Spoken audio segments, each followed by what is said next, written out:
Okay, ladies and gentlemen, everyone, welcome to lesson 2 of meditation for Sinai. Why can't I hear anything? In last lesson, I think you have to change the position of the phone. Remember something? I'm gonna place into mute. Oh, but it seems. Am I missing some? Okay. Oh. Okay. So in last lesson, we learned an amazing tool if we want to stay energized throughout our entire day, and sometimes negative emotions creep up and they start to drag us down. They prevent us from feeling confident and achieving our goals. So we learned a special technique called displace and replace. It was based on an awareness that what your perceptions create emotions, but if your perceptions aren't conscious, your emotions run out of gas. So if right now you're consciously thinking of a negative experience, that will create a negative emotion. But if you decide to displace that thought process with a positive thought process, then you'll have positive emotions. And we learned how to do it, and you could watch the recording to review. And we also explained the tremendous power in being positive. It's not just makes us feel better, but it actually has an impact in the world. So, and the blessings to us. Today, we're going to learn, we're going to build on this, but we're going to take it a little deeper, because sometimes it's not enough to, in other words, the technique we learned last week is a quick fix. It's displace and replace. But what if you want to change your perception? What if you want to be able to see things in a whole new way? And that's what we're going to learn in today's lesson. In today's lesson, we're going to pick up a skill to be able to see things in a new way that will give us an advantage over people that are not able to see things this way. And so that's what we're going to learn in today's lesson. So today's lesson is called Mind Yourself, Reflecting Inwards to Find the Divine. Now, little babies, the way they experience reality is through their mouth. In their reality, the only thing that exists is things they could sense with their mouth. Really little infants. Then when they get older, they start to be able to experience things with sight, with sound. But imagine living a reality without sound and sight. The baby still has a true sense of reality, but he doesn't have the whole truth. It's incomplete. As he gains and grows, as she grows up, she becomes aware of more parts of reality. And then when you go to high school, you start learning philosophy, you start becoming emotionally intelligent, you gain new ways to perceive reality that other people can't. And that can give you a big advantage in dealing with reality, because you have a more complete picture. And today we're going to learn about a certain area in our life that is able to see reality in a whole new way, but is often ignored. And that's what this lesson is about. So to begin with, let us do the exercise on page 38, exercise 2.1. How would you define spirituality? And how might spirituality be experienced?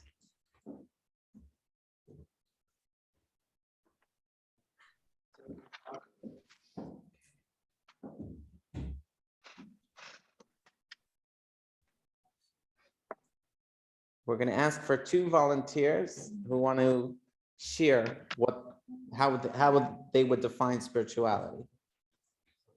Shelley, go. A feeling of connection with a higher power. Okay, it's a feeling of connection. Anyone else want to share? One more person? Karen? Mindful meditation helps you in prayer. But what would you say, what is the spirituality? Which part is, how would you define the spirituality of it? Okay. Yes? Leah? I think it's between us and God, because we are part of the God, and He gives and soul. So our connection between us and God. So our connection between us and God and connecting to that inner connection. Okay, very good. Now, unsurprisingly, there are many, many definitions of spirituality. There was a group that did a survey of all the different books and writings that explain spirituality, and 26 different definitions came up. Because spirituality is something that's so abstract for most of us. The things that we deal with day to day is the material. Our eyes see physical things. We hear physical things. So our primary experience, especially from our youth, is in a material world. So the spiritual reality, some say it doesn't exist. Some say it does exist. And there's so many nuances. And that's what we're going to dive into today. So there was once a Zen master who came to New York City. He went to the hot dog vendor and he said, "Make me one with everything." So the hot dog vendor makes him a hot dog with everything, the Zen master gives him $20. The hot dog vendor pockets the whole bill. So the Zen master says, "Where's my change?" So he says, "Change must come from within." So that's what we're learning today. We're learning today about how to become one with everything and how to make that change that is within. So let's jump into exercise 2.2 on page 39. Record as many words as possible to accurately describe you. To accurately describe you? Yeah, yourself. If you have to describe yourself. As many words to describe yourself.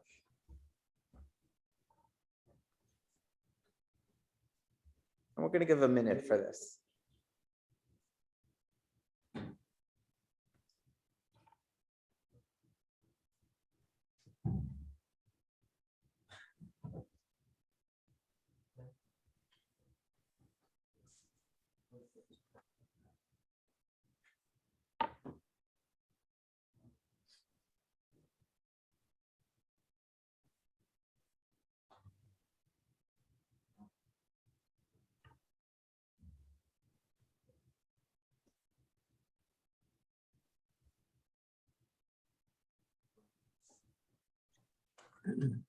Now, something you may notice as you're writing this is that some of these descriptions are very technical or physical. Yeah, I'm tall, I'm white, I'm a male, female, I'm a doctor, I'm a lawyer, this is my age, very material. But other descriptions might be descriptions that are quite intangible or spiritual. They might be how you view yourself or how you view the world. You're optimistic, you're this. These are not physical, materialistic properties. These are spiritual properties. So what's so fascinating is I speak to people all the time, and especially when I was recruiting students to the course. So someone said, "I'd like to take a break. I'm not interested in this course because it's a spiritual course. I'm not a spiritual person." So, as we'll discover that we're all spiritual people and we're all material people. How does that work? So let's take a look at text 1. And we're gonna look back at the creation of man as described in the Torah, and that's gonna give us a deeper understanding of how this all works. So if I can get a Zoom participant to volunteer to read text 1 on page 40. Raise your hands. Okay, Ken, Yisrael. Like a rough mood? Okay. God formed the human from the dust of the ground, and he breathed into the human's nostrils the soul of life. Okay, so over here we have a dual description of how man was created. Man, it was different than animal. When God created animals or the whole world, he spoke and it came into being. That means the life force of that being, let's say vegetables grow. So God didn't say, "I'm creating vegetable and I'm breathing into vegetable souls to help the vegetable roots grow." It was all at once. The vegetable and the life force in the vegetable to help it grow came at once. Same thing with animals. When it came to the human being, God changed the process. God created man, the body from dust, and then breathed into it a soul. What's unique about the human being? That human beings have actually dual consciousness. They're able to see reality from two paradigms. One is the body consciousness. In Kabbalistic terminology, it's called the animal soul. And the other is the godly consciousness, the soul consciousness, which is called the divine soul. Or in Hebrew, nefesh elokis, the godly soul, nefesh bahamis, the animal soul. The animal soul, let's think about animals. Animals care about their survival. They care about their territory. That's their primary things. They're selfish. But animals aren't necessarily cruel. You could have great animals that cheer you up, that help you. So we're not knocking the animal soul, but it's important to remember how the animal soul sees reality. Whenever he or she sees a situation, the animal soul is thinking, what's in it for me? What can I get out of this?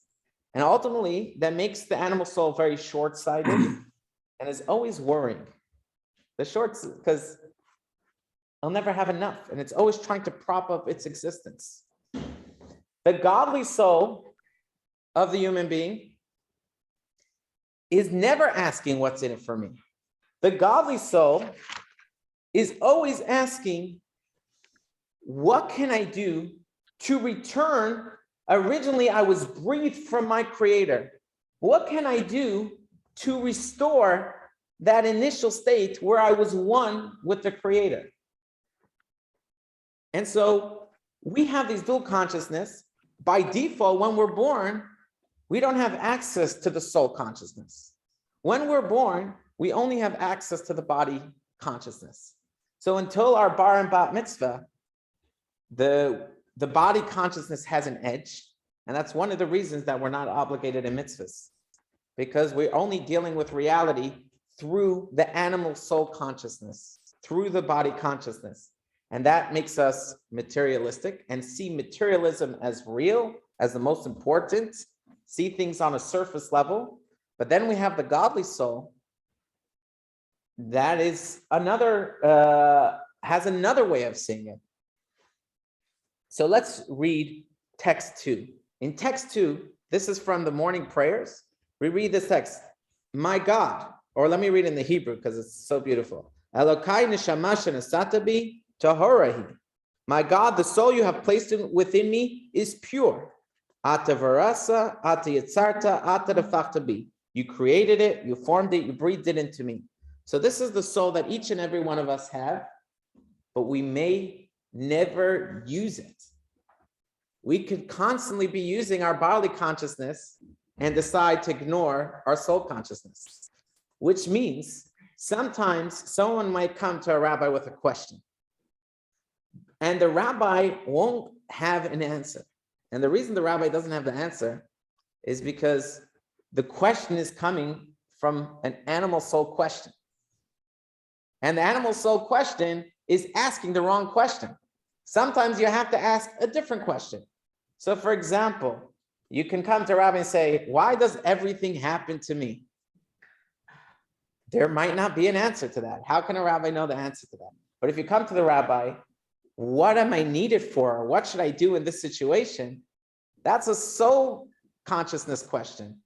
That's a godly soul question. And now that's something a rabbi might have some from tradition. How do we navigate a situation? Because the animal soul is always thinking, what's in it for me? And so he's a pessimist. The godly soul is an optimist. And when we get in touch with the godly soul, we start being able to see a whole new dimension of reality. And that's what we're going to discuss in today's lesson. So to illustrate this, there's a description of the soul in Proverbs, in the text 3. It says, Ner Havaya Nishmas Adam. The human soul is the candle of God. So I put somewhere a candle and matches. Does anyone see a candle and matches? Give me a moment. Let me try to find the candles and matches. Please. Oh, right behind me. Perfect. Okay. Okay, so this is an obvious illustration, but we'll just use it because we are materialistic people, and so we can use visual cues. Okay, so we have over here a candle, and something that's so amazing about the candle, why the soul is compared to a candle, is because the flame is fighting gravity. Why does the flame fight gravity? Everything else descends. You know, you turn the candle this way, it still goes up. No matter how you turn the candle, the flame is always trying to go up. And so I don't know the scientific explanation, but in Kabbalah, it says that the source of the flame is above. And the candle, the flame, is trying to do everything it can to fly off the wick and return to its source. Thank God the wick is attached to fuel, and that keeps the flame anchored. And the same thing is our soul. Our soul is trying to constantly disengage from reality, from the mess of the physical universe, and return to its maker, to become one with the creator. However, thank God, our soul is attached to our body, or else we'd be in big trouble. But that's the reality of our soul. Our soul doesn't enjoy the physical world. It knows its purpose is here, and it's not asking what's in it for me. It's asking, what am I needed for? But its nature, its drive, is to pull us towards oneness, towards God. And that's something we'll notice that sometimes out of the blue, we'll feel drawn. You know, we want to do something bigger. We want to find more meaning in our life. Where does that come from? Where does that come from? As Viktor Frankl is famous for writing all about man's search for meaning, that a person's drive is always to search for more. Where does that come from? And that comes from the soul. So that's why sometimes we find ourselves to be quite hypocritical. You know, sometimes we're selfish and sometimes we're selfless. So who are we? Are we selfish people or are we selfless people? And the answer is yes, we are selfish and selfless. Depends if we're engaging with our animal soul, our bodily consciousness, or we're engaging with our soul consciousness. If we are able to tap in to this soul, to the soul, we can see reality in a whole new way that will give us an advantage over everyone else. So how do we do it? We know the challenges. Why is it so challenging to connect with the spiritual? It's because it's not our default setting. Our default setting we were born with is our body. So that's how we see reality. And the material is in front of our eyes. There was once a great rabbi who said, if God put all temptation in a book and put godliness throughout the world, we'd all be fine. But instead, God put temptation in front of us and all these spiritual ideas in a book. What does he expect from us? What does he expect from us? So how do we get in touch? What is the secret? And one of the secrets is meditation. And this week we're going to learn two new building blocks, which we introduced last week, which is called Hisbodedut, and Hisbananut. Okay? So let us. Why is the human created where it first has to go through, we'll talk about our history here, so I don't know about this, so that the human has to go first through a very selfish 13 years of what you call an Animal soul. Before we even connect. That's a great question.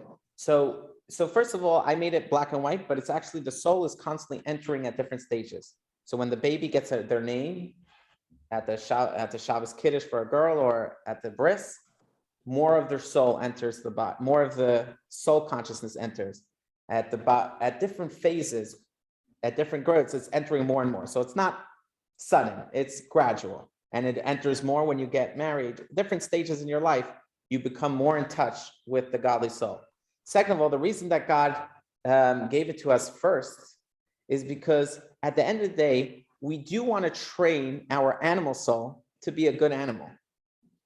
In other words, because that's what we see around us. So if we ignore the animal soul, we could be good as long as we divorce ourselves from our animal soul.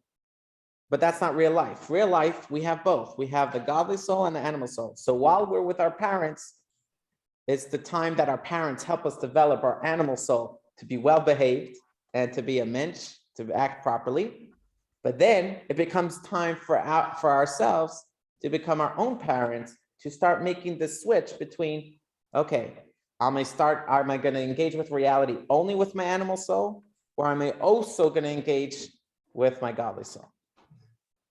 Also, isn't it as we're little and as we till we're 12, 13, we learn how to take care of ourselves physically.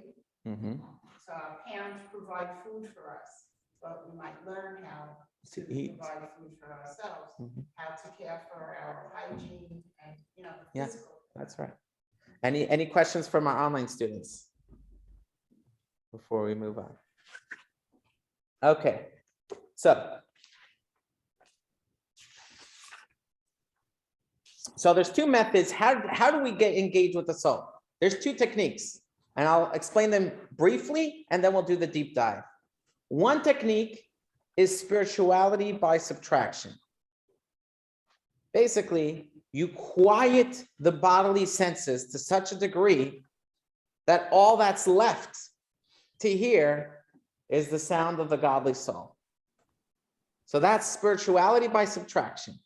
You go into an isolated place, you tune out all the noise, and we're not just talking, you definitely tune out external noise, but even internal noise, including your mind. You kind of shut down your mind, because your mind could be thinking in a bodily conscious mode. You shut down everything to such a degree that all that's left to hear is the godly soul. This is one technique called Hispanianus. The other technique is called Hispanianus Meditation, which means to turn up the volume of the godly soul. That means to start learning more texts, more Jewish traditions about the reality as the Torah sees it. And then you contemplate it to such a degree that it becomes one with you. And that's what we're going to do today. And we're going to actually do an exercise to actually learn these tools. So let us begin. Yes. Can you say that word again? The name of that which inquires more learning. So we're gonna go through it now. I was just giving an introduction, but we're gonna give. But you said what it's called. Can you just repeat that? Hispanianus, or Hispanianus. We're gonna read that right now. We're gonna go into these levels right now. So let's start with the first level. So let's get a volunteer to read text 5. This is written by the son of Maimonides. Let's get a online volunteer to read for us text 5. Anyone? I will. Go, Joyce. Go ahead. Hypnotic seclusion is one of the most superior of all the distinguished practices. It is a practice of the greatest saints and the medium through which prophets experience revelation. Okay. So according to the son of Maimonides, you want to get in touch with the highest form of reality, you practice Hispanianus, seclusion. Before we do that, actually, we have 2 meditations in this course in this lesson from Robin Wolf. I want to play the first one first, and this is an introduction before we do a deep dive.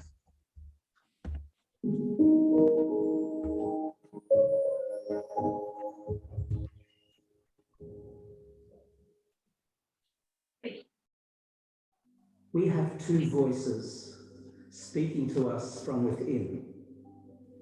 One voice is our lower order self, Nefesh It's Bahamis. supposed to be able to see this? The Nefesh Bahamis, urges us to live Can't a see life it. of pleasure, of ease, getting what we want whenever we want it. The other voice is the voice of the Nefesh Elokis. That's our godly self. That's the self that seeks connectedness with people.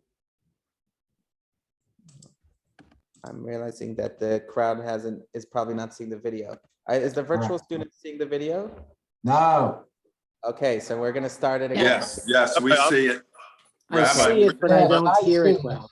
I do see in it. love. Okay, so let me. Connect. Oh, it's the little guy up there. Okay, I got it.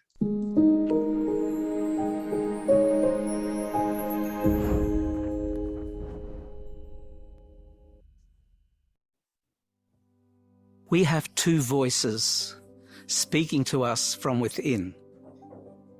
One voice is our lower order self, Nefesh Bahamis. The Nefesh Bahamis urges us to live a life of pleasure, of ease, getting what we want whenever we want it.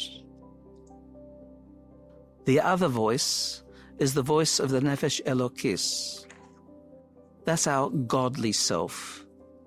That's the self that seeks connectedness with people in love, connectedness with the world and its elements, feeling fulfilled, connectedness with Hashem. Gently close your eyes and just become aware of your inner self, your inner quiet, that place you can escape to, because it's always a place where you have your own sense of self. Allow that special place to be your refuge, that place of inner sanctity, totally protected, always safe.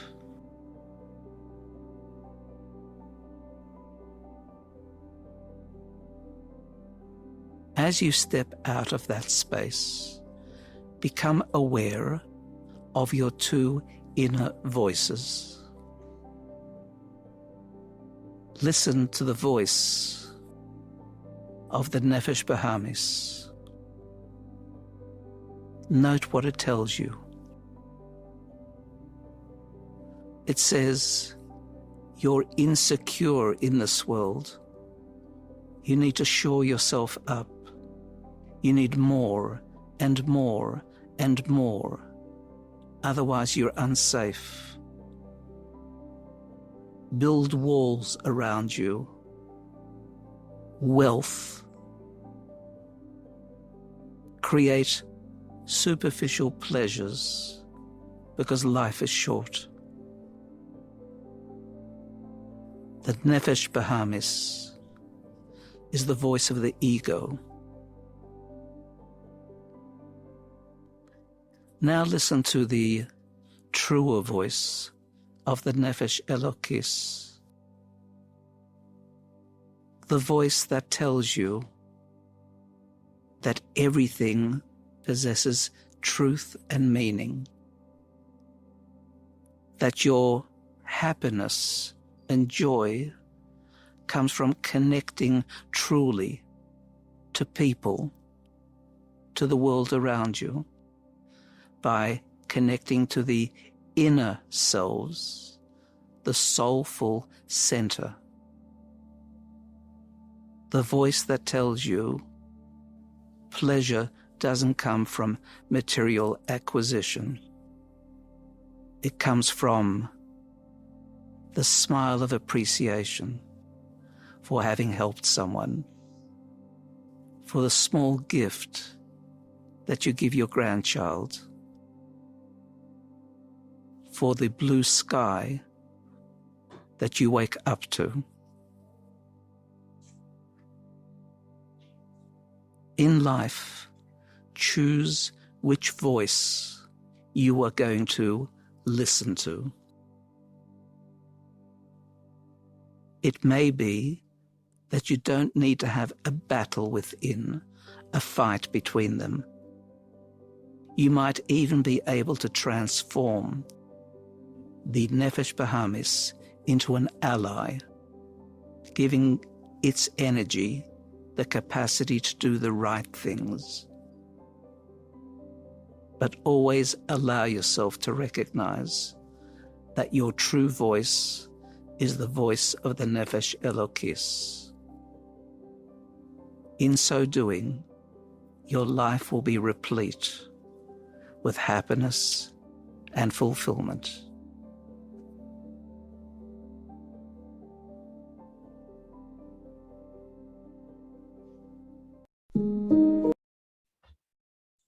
Okay, so that's important to become aware of. Our two inner voices.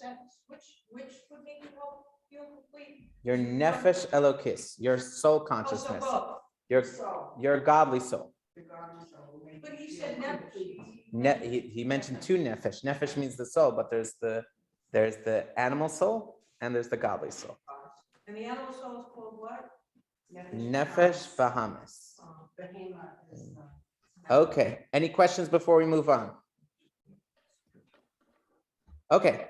So just before we go into the next part, just we'll lighten it with a joke to bring us down to reality. So there was once a guy who went to learn meditation. He went to a monastery, and they said, here, it's a very strict regimen, rigorous. There's only silence. Every 5 years, you could say 2 words. So he begins the 5 years of solitude. And at the end of 5 years, he says, so cold. So the guru motions, get him a warmer coat, a blanket. 5 years later, he says, so hungry. So the guru motions, they give him a bigger allowance of food. 5 years later, he says, I quit. He says, good. Ever since you got here, all you did was complain. So now we're learning about this first technique, which is solitude. The goal of the solitude, let's read text 6. Let's get an online volunteer to read for us text 6. Genya, you can read for us text 6 on page 44.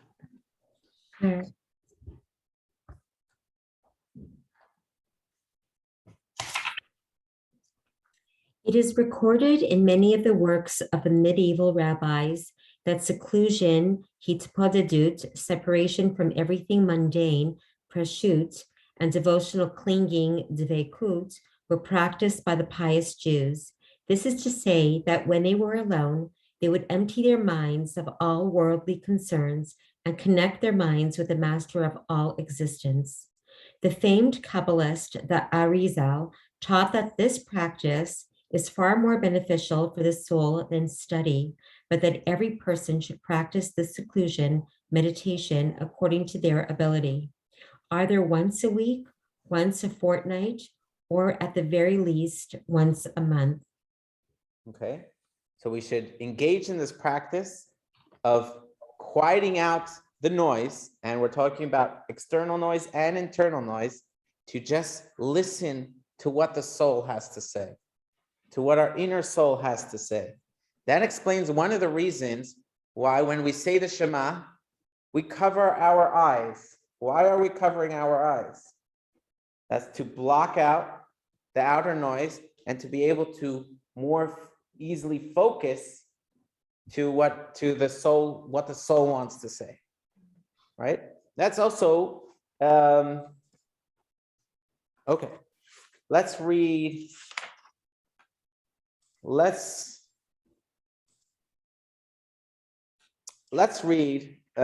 some more writings that take this a step above. It's not just about silencing the noise. is when you become in touch with that inner soul, what kind of experiences you can achieve. So let's read text 7 that will give to us a little flavor of what kind of experience can be expected if we attempted this kind of meditation. So let's get someone from the in-house crowd. Gail, read first text 7, page 45. Mystical meanderings. You may be aware that in the view of many of our great sages, there is a technique for individuals of extremely advanced character to experience the mystical visions of the divine chariot, the angels in heaven surrounding God's throne as revealed to Ezekiel and others, and to gaze into the spiritual chambers of angels and the like. They would fast for a designated amount of days, then place their head between their knees and listen to holy songs of praise to God with their faces toward the earth. This opened them to mystical visions and allowed them to experience roaming the heavens and exploring its supernal chambers with clarity. There are 2 works of the Mishnah sages regarding this entitled Akalot Rabatai, Great Chambers, and Akalot Zutrati, the Minor Chambers. This is all very well known and was regarded by all the sages as authentic. They insisted that God performs miracles and wonders through saintly individuals, Sadiqim, just as he did with the prophets, and that God shows them awesome visions just as he showed the prophets. Okay, so that's quite mystical, quite a mystical experience. In text 8, we continue this reading from the Mishnah. It says that 4 individuals entered the orchard. That means they tried to get in touch with this deep experience of engaging with the soul by quieting out the inner and outer noise to such a degree that they were able to enter the depths of reality, the secrets of reality. And they are Ben Azai, Ben Zoma, Acher, and Rabbi Akiva. I'm reading text 8. Ben Azai gazed at the divine presence and died from this experience. Ben Zoma gazed at the divine presence and became crazed. Acher gazed and chopped down the shoots of saplings. That means he became a heretic. And Rabbi Akiva emerged safely. So why am I introducing the text? Because I want you to understand that although this is a valid tradition in Judaism to do this technique, it must be done with special guidance and training, and you have to have a coach, a rabbi, someone who's well-versed in this technique to guide you. Otherwise, someone I was discussing with this past week told me that he's done an LSD trip. Everyone familiar with LSD? Okay. And he said that some people have gained tremendously, and it opened up a whole new reality to them. They see reality in a whole new way. And other people, it actually made things much worse. So it's really important. And I don't know how much it compares. I don't have any experience, but we have to make sure to use this technique with caution. Definitely quieting out the noise is always a good idea. But to what degree are you going to rely on this reality? How do you know if you're really having an authentic experience, or are you just imagining things that are nonsense? You could be experiencing dreams. Dreams could have foolishness in the dreams. How do you know if what you're experiencing is real or hocus pocus? So you really need proper guidance for this technique. But there's a way to anchor this technique.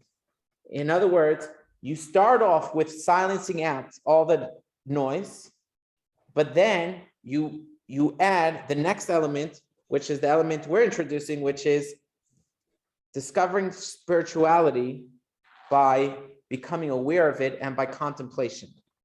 So that's more important. Not to, if you sit in silence and try to silence the mind, it could be dangerous. It could be extremely beneficial. It could be very dangerous.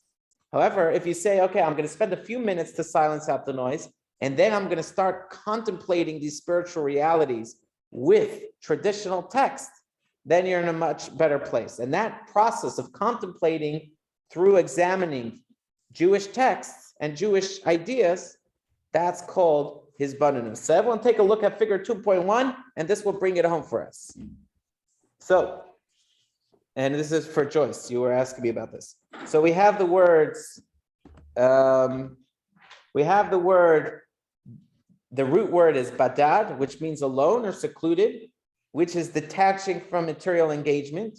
And then we have Hitbonenut, which comes from the word bina, to understand, to analyze, to process intellectually, which is contemplation, which helps us developing a spiritual awareness. So we have two options.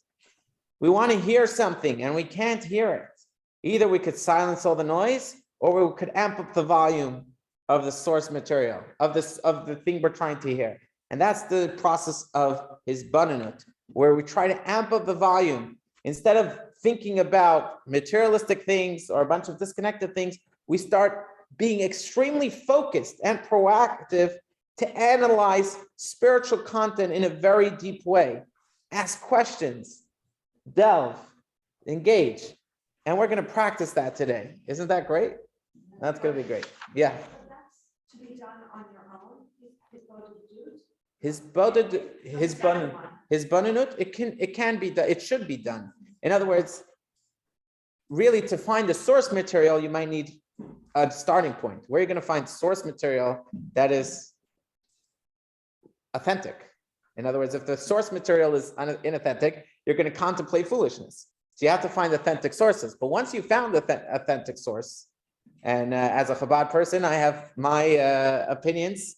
So if you want my opinions, I'm glad to share. But once you found those ideas, so one popular book. Might help explain it better, because you know it better than I do. So many Hasidic texts. There are thousands and thousands of books filled with Hasidic texts. Most of them are in Hebrew, but some of them are available in English. So you find those English texts, and then you read a passage, and then you contemplate or analyze. Or like we had in the email last week, to sign up to the newsletter from Tzvi Freeman, short meditations.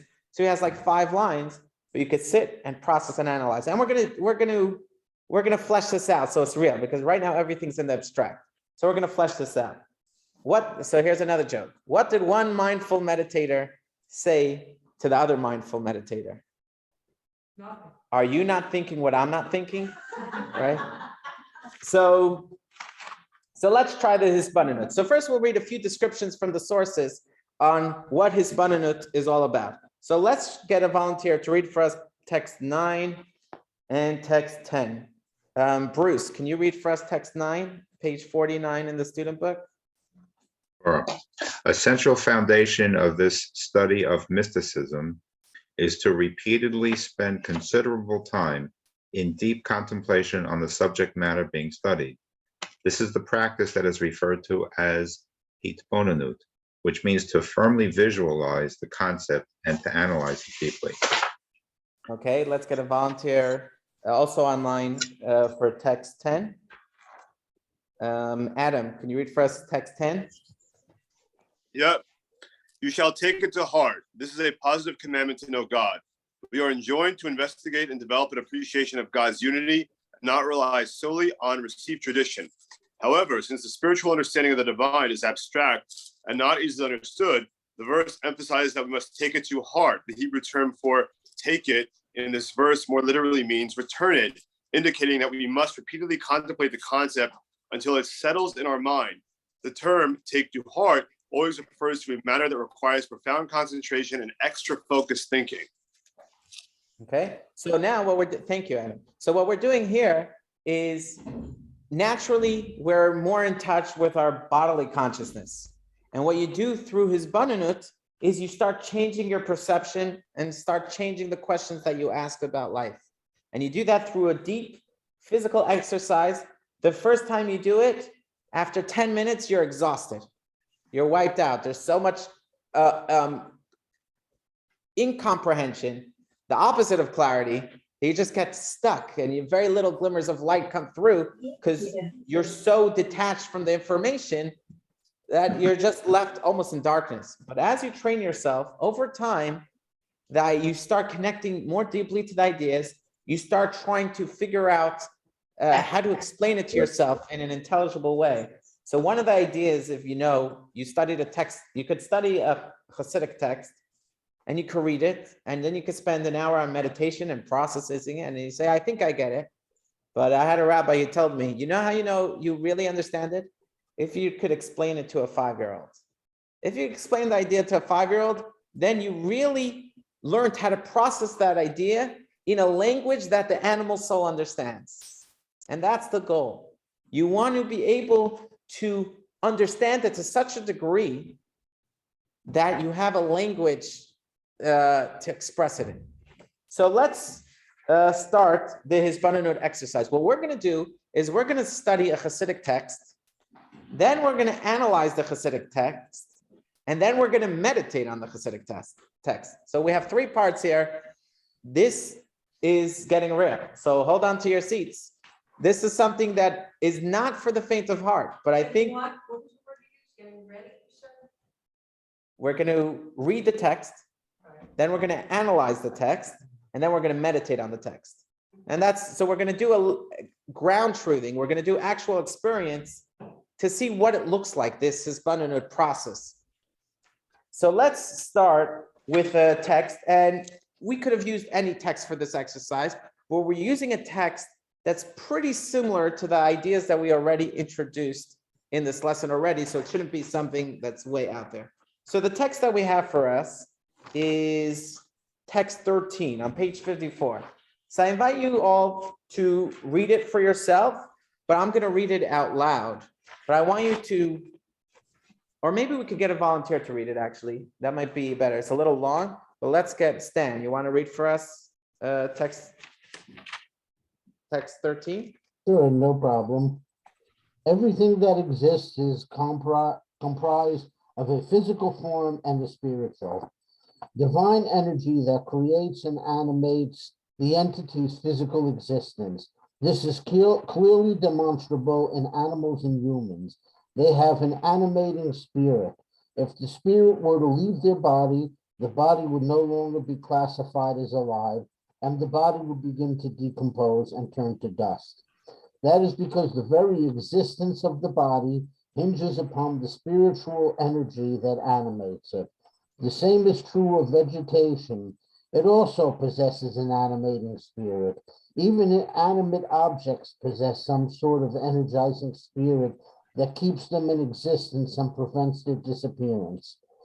Based on this awareness, spirituality is referred to as good and life, because it is the living force that remains alive and in existence forever, whereas physical matter is referred to as negative and death, because it decomposes and ceases to exist without the spirit within it, and it has no means of existing independently. From my flesh, I can perceive Hashem, meaning that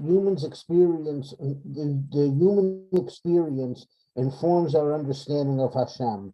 We intuitively sense that we have a life force that provides us with our life, and that it is our primary identity, and that were our soul to leave our body, the body would be left like an inanimate rock and eventually decompose and disappear. The same is true with all that exists. The entire cosmos and all its contents exist due to a divine spirit that gives existence to everything. That divine light and force is the entire life-sustaining power of all that exists.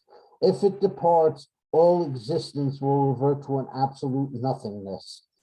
If we meditate on this idea, you will realize that the material existence of each entity is entirely dependent on the spiritual force within it, and that physicality is nullified before the presence of the divine light, that it is the source of existence. This realization will inspire a powerful desire, love, and yearning for the divine. We will no longer desire that which exists only superficially, and which in fact death, decomposing and disappearing. All we will desire is to attach to the divinity that is true life and the mainstay of existence. Okay, so now if you want to know why people don't experience spirituality by default, just look at how this text made you feel. You read this text, it's like, disconnect. What did I just read here? That's spirituality is so distant from us. And so now what we have to do with the process of Hispanianus is we have to break down this text that describes a spiritual reality, process it, analyze it, and then meditate on it. And that's what we're going to do. So take a moment. We're going to do an exercise on page 56, exercise 2.3, and record 3 key ideas that text 13 reveals. Now it gets much more difficult. Now you already have to explain the text to yourself. So even if you understood a phrase here, a phrase there, now when you're writing it, now it takes on a whole new level. So take a few moments to write 3 key ideas that text 13 reveals.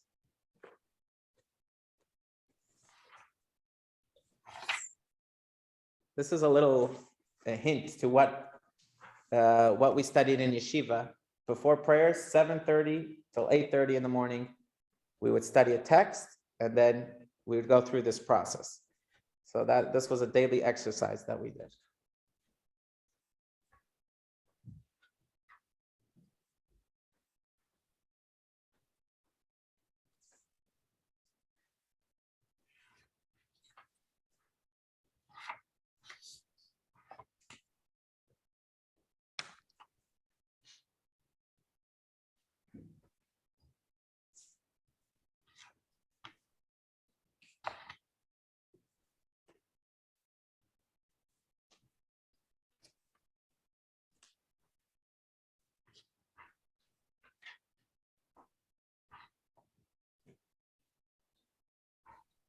Yeah, well.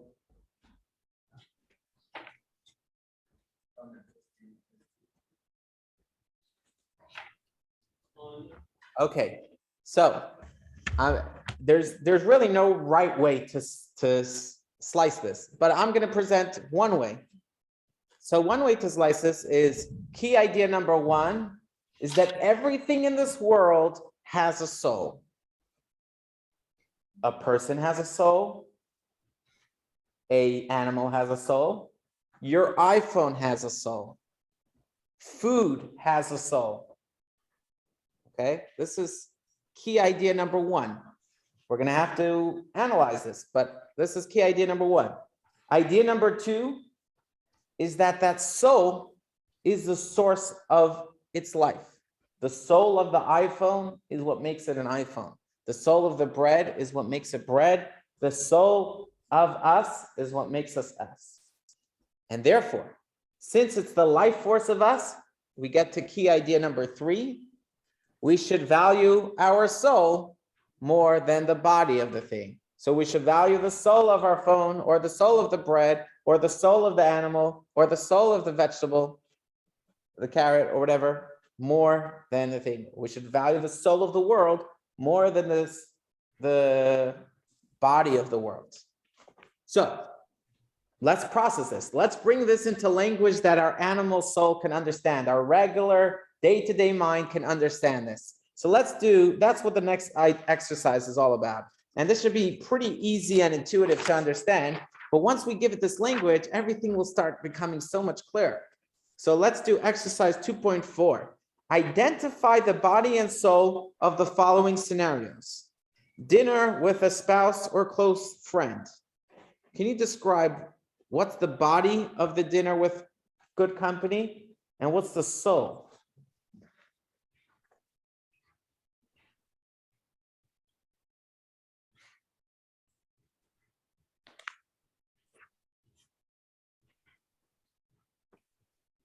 Next, disciplining a child. What's the body of disciplining a child?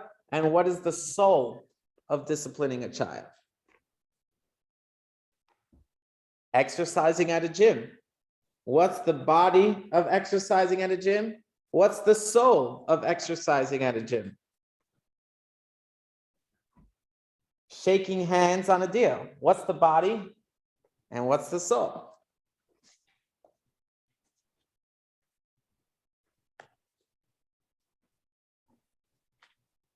Okay, so just to spell it out, how I see it, but and I'm sure you'll agree. Or let's go through some examples. let's get volunteers. Arnie, do you want to tell us what you wrote for dinner with Sure. a spouse?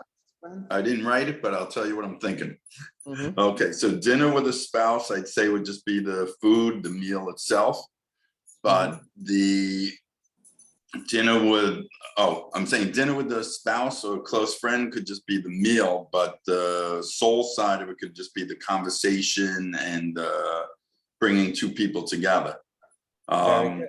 So what disciplining- happens, so before you move on, so what would happen if we had great food, but we were eating it alone? We wouldn't have that experience. What happens if we have great company with no food? Also, the food, it works both. You really need the body and the soul, but you always have to remember what is the body and what is the soul. So let's get someone else to volunteer. Disciplining a child. Amy, do you want to share with us disciplining a child? You're on mute.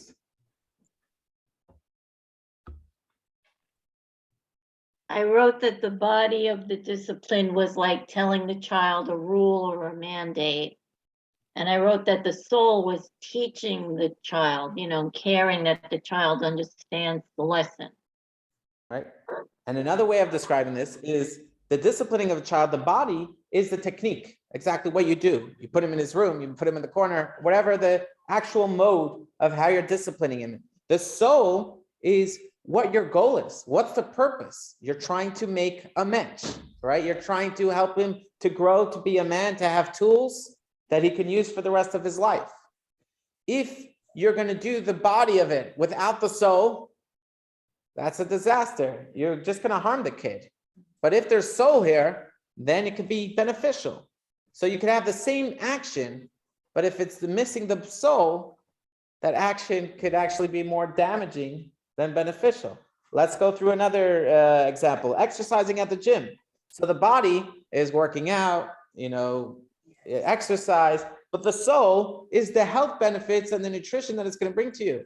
What if you're going to overwork yourself to the point of, to more than you're able to handle? You have to be careful. You have to make sure you have the goal in mind, and the goal should be the right one. So if you're doing it, whatever the soul is, everyone can figure out for themselves. Shaking hands on a deal. It's all the body is the movement of shaking hands, but it's all about the trust that it represents. If you go to somebody, a stranger, and you shake his hand, that act is meaningless or disrespectful. But if it's at the end of a discussion, an agreement, and you came to a shared understanding, and then you shook hands to reflect, so now you have the soul and the body. See, we're already analyzing this text, and we're making it more, we can start relating to what the text is saying. Okay? We can appreciate this idea further. I'm going to come back to this video in a moment, but we can appreciate this idea further with this picture. So I ask you, what do you see in this picture? So you might have a description of this picture. I see here a family gathered together and they're lighting the menorah. But if you wanted to look at only the body of this picture, you say, no, there's just blue paint and black paint and a bunch of 2D lines and circles and shapes and colors. That's it there is. But the soul brings out the whole meaning of the picture and how it makes you feel. So sometimes you need body and you need soul. You need both. But what's the main goal of this picture is the soul of the picture, what it represents and how it makes you feel and the place that it brings you towards. And the same thing is with music. So you have the technical instruments, right? And then there's the soul. So with that, let us go back to watch this video.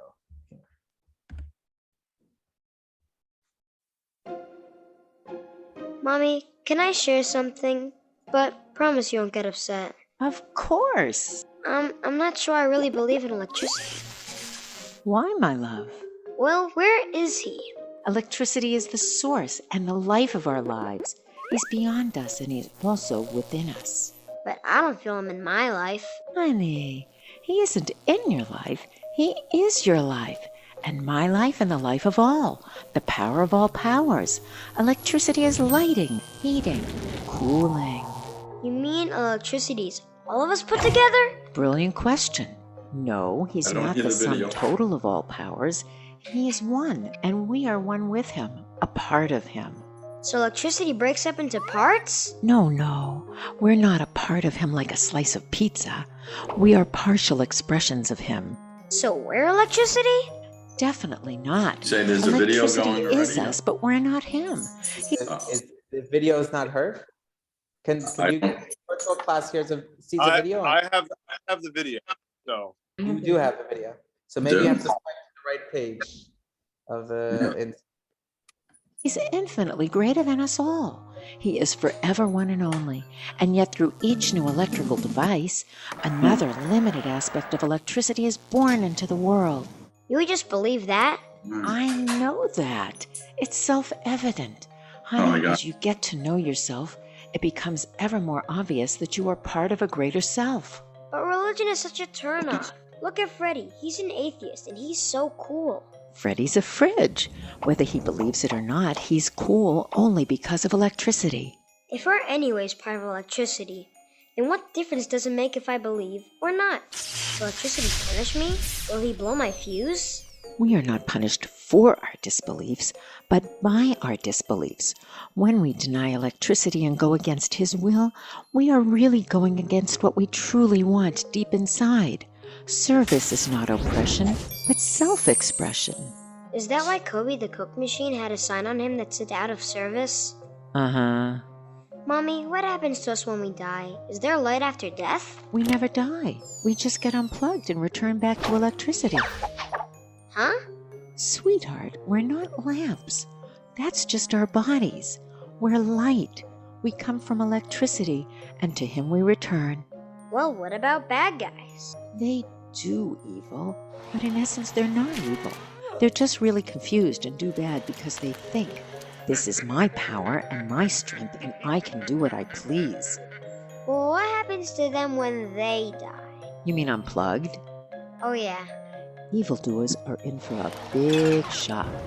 They too will discover how all along they were a part of him and actually wronged and betrayed their own self. The shame will hurt like hell. So they're going to hell? Hell nor heaven is a place. It's a realization. All are destined to know that electricity is the one supreme self. This truth is hell for those who denied it, and heaven for those who lived it. Mom, one more question? No, that's it.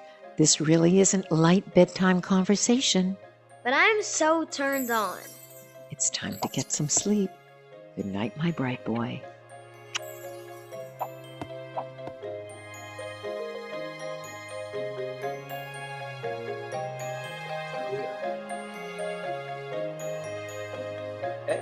So this helps us reframe the idea even more. So this is another process of meditation where we, in the analyzing part, where we try to give a metaphor from something in our day-to-day reality that we can relate to, like a candle, like electricity, like the way our body works, the way nature works. If you're into economics, the way economics works, whatever field, medicine, whatever field you're in, try to find language in your own reality to process these mystical teachings or these spiritual teachings in a way that's a language that works for you. So we learned that everything has a body and a soul. The next thing we learn is that the soul is the source of life. In other words, the reason for its existence. If your phone, the soul of your phone is to make phone calls. That's the soul, or to open apps. It's not just the hardware. It's not just the lines of code. It's the function and the purpose that it serves. If your phone didn't serve its purpose, who cares on how many gigabytes are in your phone or how small it is? If it doesn't work, it just doesn't work. Taking it a level deeper, what's the real soul of the iPhone? Not just to make phone calls, not just for Zoom, not just for opening apps, but what is the reason that we make calls? What is the reason that we join together on Zoom? It's to connect with others. It's to learn Torah. It's these purposes. So within a soul, you can have a deeper soul and a deeper soul. So what on one level is considered the soul, on a deeper level, that becomes the body. And there's a deeper level to the soul. So you can keep on taking this deeper and deeper and deeper. So you have, what's there another reality? In intimate relationships. So you can have a couple that they're just engaging in an act. That's connecting with the body of the experience, the technical act. But then there's the soul of the act, which is the intimacy, the connecting to another person. If you focus on the body of the act, it could actually disconnect you from the other person, because the two could be doing things for themselves, for their own pleasure, and they could become more disconnected while being so close together. However, if they're in touch with the soul, then the whole goal is connection. And so then you become closer and deeper. And that's one of the reasons that people become so frustrated in this area is, are they focusing on the body or are they focusing on the soul? Right? And many, many areas in the way we parent our kids, the way we do things, it's all about focusing on the soul of it instead of focusing on the body.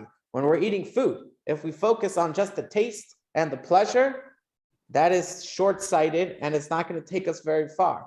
However, if we focus on the soul of the food, what's the purpose this food is here for? To give me nutrition, to give me energy, then we could focus, okay, will taking 10 more bites of this thing actually heal me? You know, we're stressed out and we want to eat food to cope with the stress. Will this actually help? Will you feel better after you finish this? If you're dealing with the body of the food, you won't. You'll just eat it. If you're focused on the soul, then you'll say, hey, this is not going to help me feel better. This is going to make me feel worse. Now, again, sometimes when you're in a stressful situation, you cannot make these, it's very hard to detach from the body, from the superficial, and connect to something deeper. So that's why it's helpful to use the techniques we learned in lesson 1 to displace our negative thoughts, our stressful situation that we're dealing with at the moment, replace it with positive thoughts. Then we're in a better situation. Then we can start focusing on the soul versus the body. Okay? Rabbi? Yes. Rabbi, do you mind if I ask a quick question? Sure. So, you know, in the picture example that you gave, when like the picture, the colors and shapes of the body, but the meaning of the picture is the soul, right? But if you take 100 different people at different ages and maybe include some animals, you know, each person that would look at the picture, depending on their age and experience or whatever, might apply a different meaning. So does that mean that the soul of the picture changes with the person that looks at it? Or like, how does that relate to it having a soul? Because it seems like it can't be a singular thing if different meanings are applied depending on the person. So it actually is, the soul of everything is the same, but everyone's perception of the soul is different. And therefore, it depends on where you are in life, you'll see things in a different way. And that's why you have so many arguments in Judaism. It's different groups trying to arrive at the soul of everything, because God is infinite and everywhere. And you have different points of view, but it's all trying to arrive at this deep truth. But yeah, absolutely. Everyone has different, that's just in our experience of it. And the way we experience it is in a finite way, because we're trying to experience an infinite thing with finite tools. And so that's what happens. Everyone experiences it differently. It's like think about, you know, on Sunday, there'll be many different people watching the same thing at the same time, but everyone will have a totally different experience. Depends on the quality of the sound and the monitor and which service you're watching it through. So everyone will have a different experience, but the same thing is being broadcasted, but everyone will have a different experience with it. And that's the same thing. There's one infinite pulse that's reverberating throughout the universe, but everyone will have a different experience based on their tools to interpret that infinite vibration. And we're going to explore more of that next week. Okay, so one of the ideas here is illustrated with a simple story. So there was the first Chabad Rebbe, his name was Rav Shneir Zalman, and he raised his grandson, Menachem Mendel, because his daughter passed away. So when his daughter passed away, he adopted his grandson. And his grandson, Shneir Zalman, adopted the daughter passed away, so the daughter's son, Menachem Mendel, he adopted him. And this boy grew very close to him and he raised him. And one of the stories that his great-great-grandchildren shared is that one time the Rebbe's asked the child, "Where's Zaidi?" So the child grabbed his beard. No, that's Zaidi's beard. He grabbed his nose. That's Zaidi's nose. Grabbed his hand. Everywhere he touched. The grandpa said, "No, that's Grandpa's ear. That's Grandpa's leg." So the young child left the room, made like he was doing something else, and then gave out a scream. He said, "Zaidi!" And his grandfather came running, said, "Oh, there's Zaidi, there's Grandpa," right? So the body is not the real thing. But at the end of the day, you call Zaidi Grandpa, the grandpa's coming to run. So that's all about life. We have to remember to call out to the soul of things and to connect with the soul. So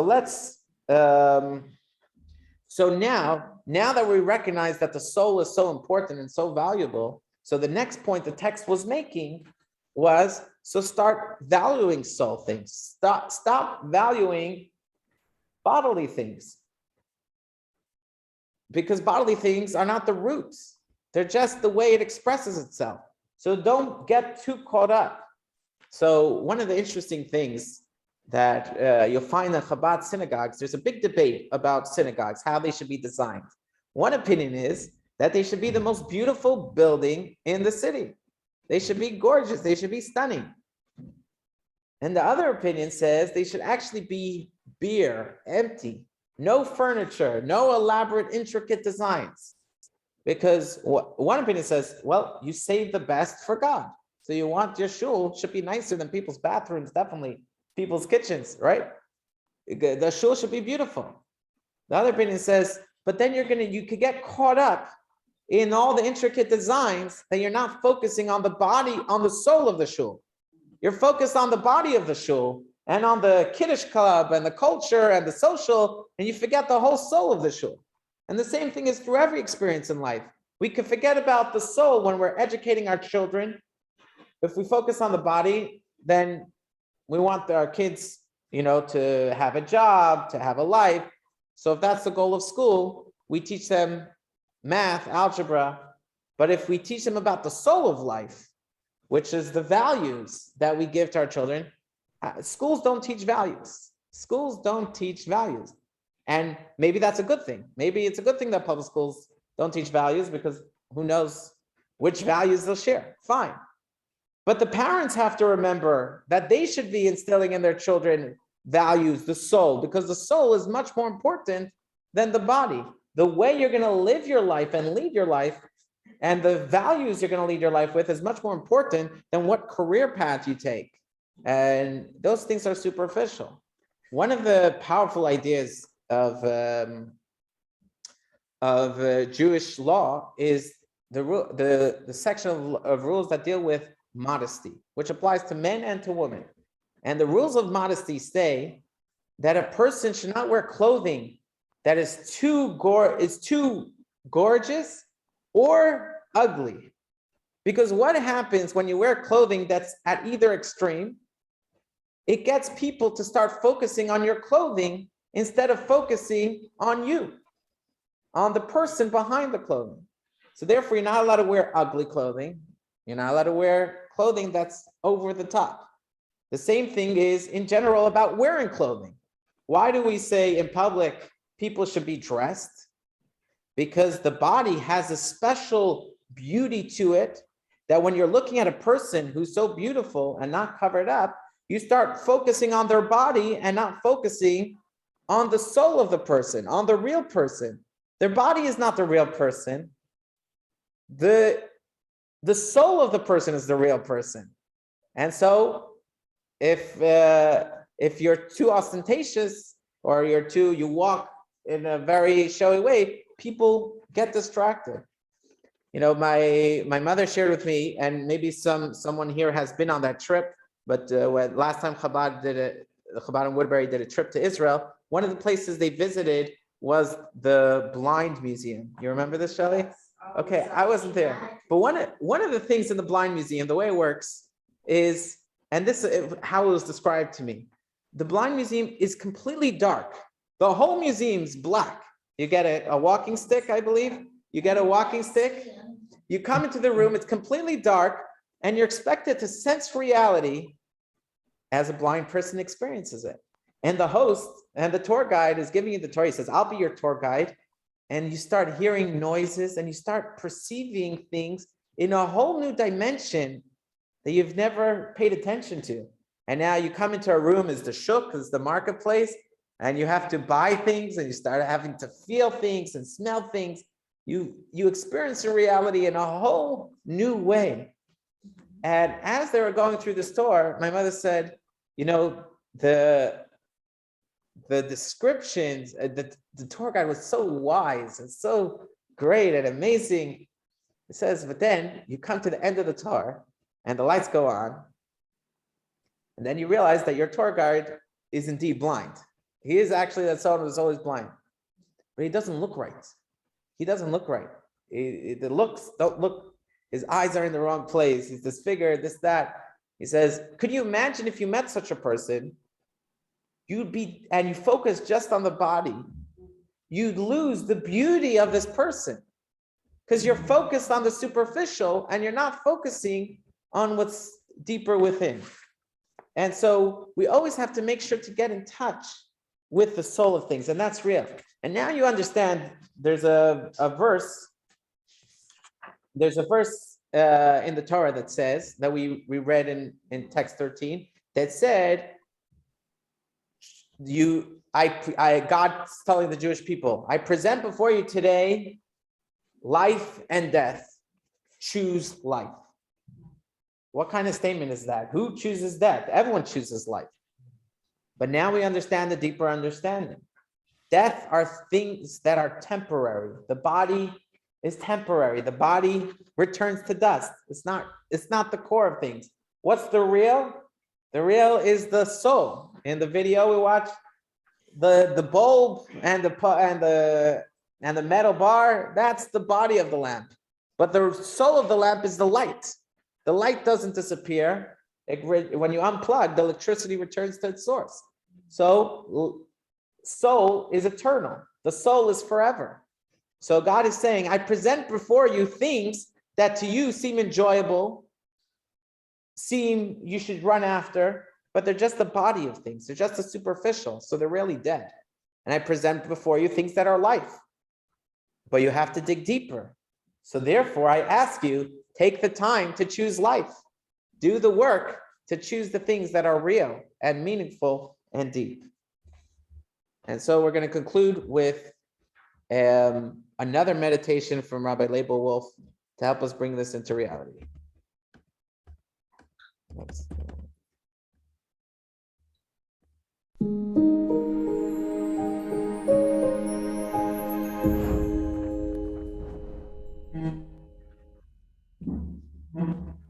Spirituality means to sense viscerally how meaningful every single moment and item of life is, which means to enter into a relationship soul to soul, and we can do so with everything that we find in our daily activities. So gently close your eyes and just become aware of a source of light in your head, pleasant, warm, spreading throughout your head space, enlightening, animating, and flowing down into your lower body, feeling comfortable and warm. Intensify that light source so it spreads through your limbs, allowing them to feel animated, special, with Hashem's light, that light which is your soul's light. Everything possesses a soul spark. The stone also has a soul. If you peer into the stone and are able to see molecules, atoms, smaller particles even, all these are energies that are manifested. Beneath each of these lies a spiritual force. The spiritual force of a stone is nefesh.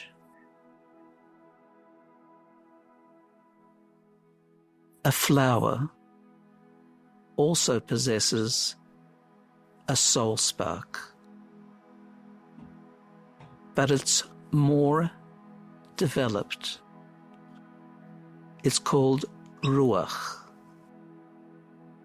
allowing the flower to have locomotion, movement, growth, inclination towards the sun. It has both nefesh and ruach.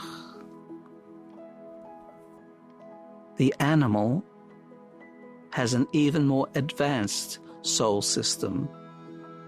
It has the nefesh to maintain its physical state, ruach providing it with animation, movement, but also neshama, which provides it with rudimentary communication capacity. And then there's the human being, who possesses all three, plus the level of soul known as chaya, the level of soul that provides consciousness, awareness of the flow of time, present, past, and future, hopes, aspirations, values, beliefs. We encounter all four levels in life.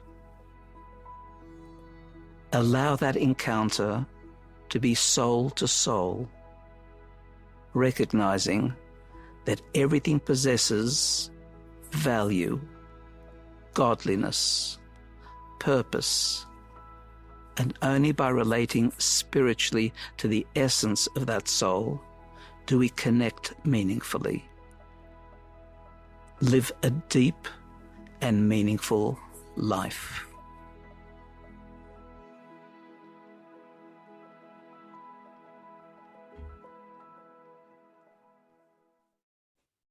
Okay, so how was that experience of breaking down that text? That was something that was unfamiliar, and then we analyzed it, and then we meditated on it, and now we feel more, it's now spirituality, spiritual things are becoming more real. So you ask a child, an emotionally intelligent question, the child cannot access it.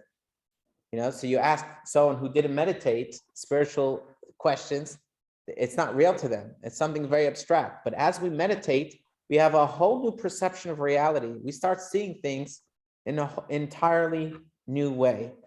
And that opens up reality for us and gives us many advantages to the way we do things, the way we deal things, and it helps us experiencing all reality in an integrated, wholesome way, which is so important in our fragmented life.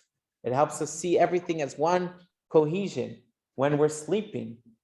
If you connect to the soul of sleep, to the soul of eating, to the soul of our interactions with our colleagues, if you connect to the soul, then your whole day is integrated because you're always nourishing your soul through sleep, through eating, through interacting with other people, through connection, through study. Everything you're doing becomes integrated and wholesome because it's all one. When you're connecting to things through a bodily reality, you're constantly compartmentalizing, and you're so much energy to say, okay, how do I block off this and make room for that and this and that, and everything is disconnected, and that takes a big toll on us. So that's, what we benefited from this today. So you might be saying, okay, Rabbi, where do I go from here? I want to see other meditations. So go to myjli.com/meditation. That's the companion website to this course. And over there, there's more videos with more meditations, and hopefully, if anyone's more advanced, you can reach out. So let's bring this home. So spirituality isn't out there somewhere. It is the inner soul of everything everywhere. So it's just becoming aware, when you use infrared glasses, you see a whole new dimension to reality. So we have to put on our spirituality glasses. And what is our spirituality glasses? Hisbadadut and hisbananut.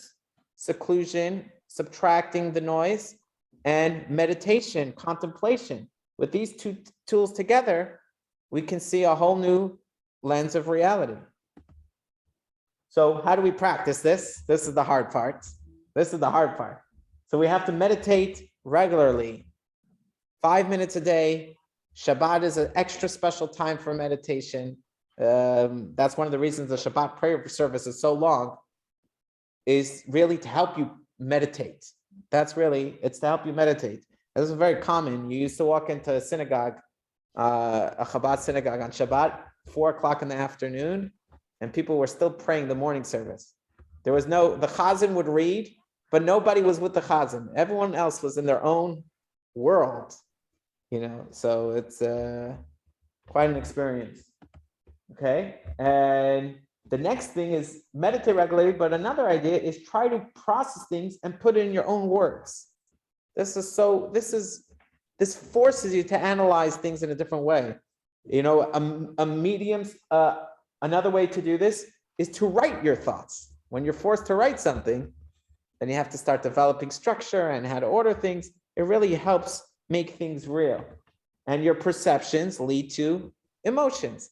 So your perceptions of reality will actually change your emotions and how you feel about things. You'll feel about things in an entirely different way. So let's do the closing, the summary video. That's this one.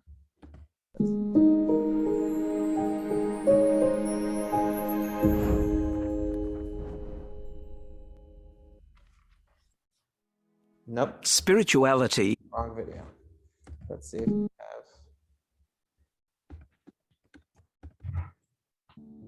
Lesson 2. Mind yourself. Reflecting inward to find the divine. 1. We are comprised of a body and soul, each of which has a unique character and drive. 2. The body is driven by material gain, and the soul by spirituality. We all possess an innate spiritual drive within us that we can come to feel and experience. 3. One way to perceive the spiritual drive of the soul is by distancing ourselves from the immediate distractions of materialism. This is the root of Hitbodedut meditation. 4. The most effective way to develop our spiritual calling is by learning about it and contemplating the spiritual ideas. This meditation practice is known as Hitbonenut. 5. Just as we have a soul that gives us life and our true identity, the world has a soul that sustains it and is its most authentic identity. 6. We choose life by focusing on the spiritual content of every experience and valuing the divine potential within it.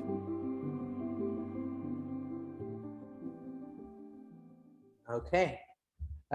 So again, I encourage you to go on the website. I also want to mention, someone here mentioned to me this week that there's an addendum in the student book. There's an addendum to the course, that has great material. So it's worthwhile, even outside the lesson, to review, but also to read. For example, this week, they speak about the health benefits that come from spirituality. So I encourage that as well. Okay, everyone have a great week, and thank you for joining. Look forward to seeing you. Thank you. Thank you. Thank you very much. Thank you, Rabbi. Thank you. Rabbi, are the recordings on the website of the class or are they sent to us? No, the recording is sent by email. Did you get last week's email? I did not. Okay, so let me take it down next. I did. Did you see them? I got one. Okay, hold on, give me a second. So Eileen, let me take down your email. So how did you, so you did you receive the Zoom classroom?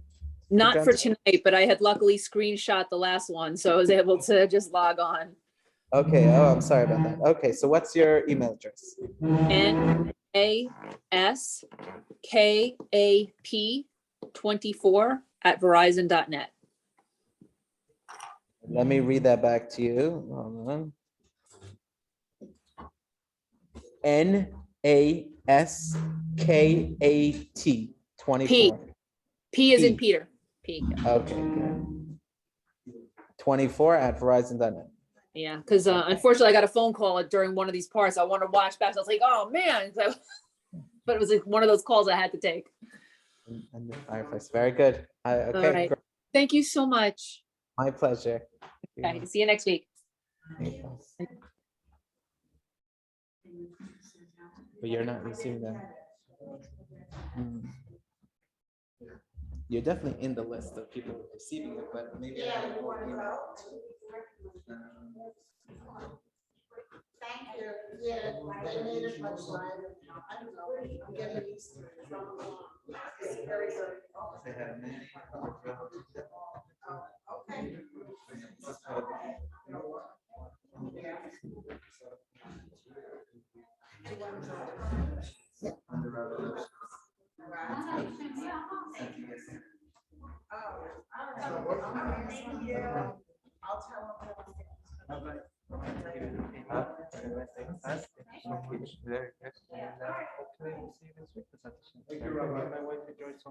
Good. It's getting more interesting. Good. I was worried that it would get too deep and people would. Good. For our spiritual leaders, this is good. Good. Thank you. Very good. Very good. Yeah. Let me end the recording.